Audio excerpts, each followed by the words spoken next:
아직 젊은데 어느 날 갑자기 기억이 가물가물해진다. 병원에 들어서는 정신호 씨 52세. 긴장한 표정이 열악하다. 병원에 들어선 정신호 씨. 그녀가 이곳을 찾은 이유는 무엇일까요? 제가 뭐 잘 기억도 잘 안 나고 요즘에 조금 전에 한 말도 잘 잊어버리고 누구한테 길을 물어봐도 바로 가르쳐줬는데 그것도 잘 잊어버려가지고 어디 가는 게 너무 어렵고 몇 년 전부터 그러긴 했는데 제가 병원에는 서도 못 와봤거든요. 겁이 나가지고. 근데 요즘에 좀 심해져가지고 용기를 내서 병원에 방문했어요. 사라지는 기억, 그리고 뒤엉켜버린 일상. 근데 스케줄이 뭐 며칠 날 뭐가 있었다. 그런데 모르고 이중 스케줄이 돼가지고 하나를 이제 이렇게 반납해야 되는 그런 상황이 생기는데 저희한테는 그게 아주 치명타거든요. 요즘에 최근에는 그 가스레인지에다가 아침에 스프를 끓였는데 그거 끈다고 끈 것 같은데 기억이 잘 안 나가지고 그게 막 다 쫄아붙어가지고 다 짜져서 못 먹을 때도 많았고요. 좀 불안하고 일상이 좀 질이 좀 떨어진다 이런 생각이 많이 들어요.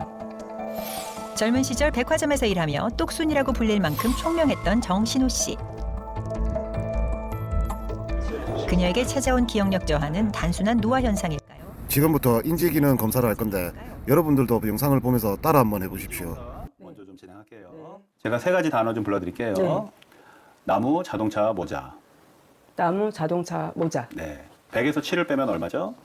93이요. 거기서 또 7을 빼면 93에서 3, 86. 아까 제가 세 가지 단어 불러드렸잖아요. 네. 뭐였죠? 나무, 음, 아까 나무, 따라했죠. 나무 기차, 네. 또 소나무? 아니, 소나무 기차, 인지능력 검사에서 문제가 발견된 신호 씨. 보다 정확한 진단을 위해 한 가지 꼭 확인해야 할 것이 있는데요. 알츠하이머 치매는 뇌 속에 베타 아밀로이드라는 이상 단백질이 쌓이면서 발생합니다. 따라서 혈중 베타 아밀로이드 검사를 통해 알츠하이머 병의 위험률을 확인하는 과정이 필요한데요. 수치 정도에 따라서 저위험, 경계, 고위험군으로 구분합니다.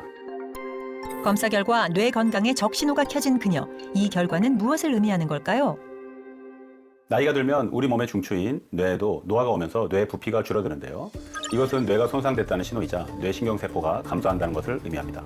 특히 치매의 80%를 차지하는 알츠하이머 치매는 뇌 활동의 노폐물인 베타아밀로이드 단백질이 침착되면서 신경 전달을 방해하고 베타아밀로이드 독성으로 인해 신경세포가 파괴되어 기억력이 점차 감소하다가 인지장애 단계를 거쳐서 치매로 발전하게 되는데요. 뇌 속 신경세포막에는 아밀로이드라는 단백질이 박혀 있습니다. 그리고 대사활동 과정에서 아밀로이드 단백질 일부가 떨어져 나가면 그 부산물로 독성 단백질인 베타아밀로이드가 생성되고 뇌에 쌓이게 되죠.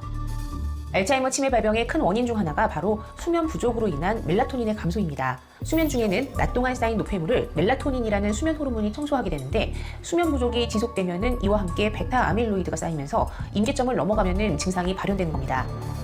우리 몸은 혈관처럼 퍼진 림프관을 따라 림프액이 전신을 순환하면서 노폐물을 제거하고 혈액으로 배출시킵니다. 하지만 뇌에는 림프계가 없는데요. 뇌는 체중의 단 2%밖에 되지 않지만 전체 산소의 20%를 사용할 만큼 대사활동이 활발한 기관입니다. 그만큼 활성산소와 독성 단백질, 베타아밀로이드가 쌓이기 쉬운데요. 이런 뇌의 노폐물 배출 문제를 해결하는 것이 바로 멜라토닌입니다. 우리가 잠에 들면 뇌 시상하부에 있는 송과체에서 멜라토닌이 생성되면서 뇌를 둘러싸고 있는 뇌 척수액으로 들어갑니다. 이때 멜라토닌은 뇌 척수액을 수송체로 이용해 뇌 속 노폐물을 청소하는데요. 이것을 글림프 시스템이라고 하지요.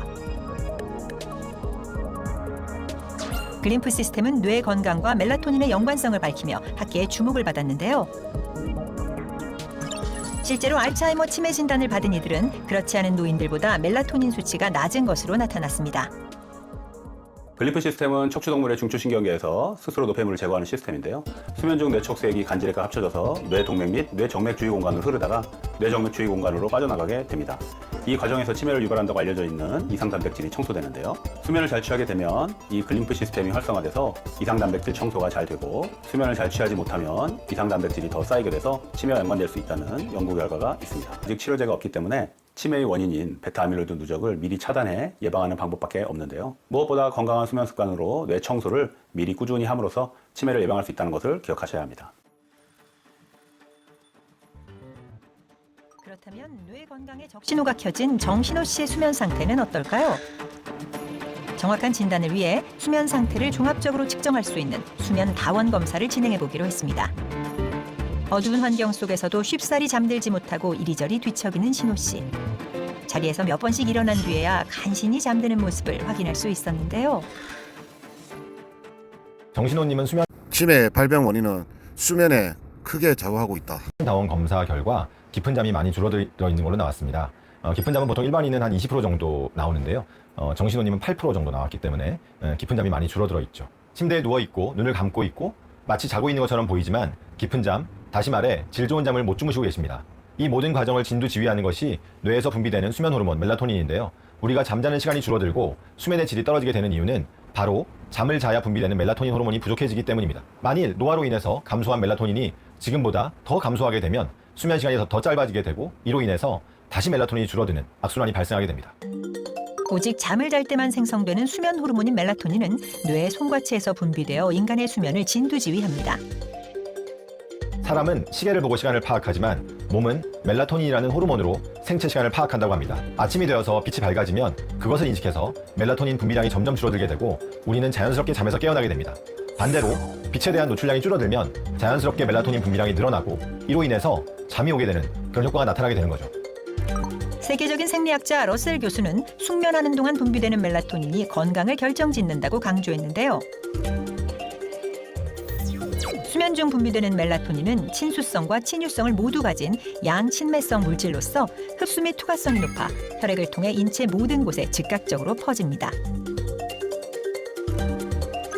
이때 모든 세포에서 항산화 및 재생 기능을 하며 우리 몸의 컨트롤 타워 역할을 하게 되죠. 사실 인간이 태어날 때는 멜라토닌을 만들지 못합니다. 태아의 경우에는 뱃속에 있기 때문에 굳이 정해진 시간에 깨어났다가 잠들었다가 할 필요가 없고 또 모체로부터 멜라토닌을 공급받기 때문에 특별히 멜라토닌을 만들지 않습니다. 그래서 태어난 이후에 멜라토닌을 합성하기 시작하는데요. 초보 부모들이 기다리는 100일의 기적이라는 게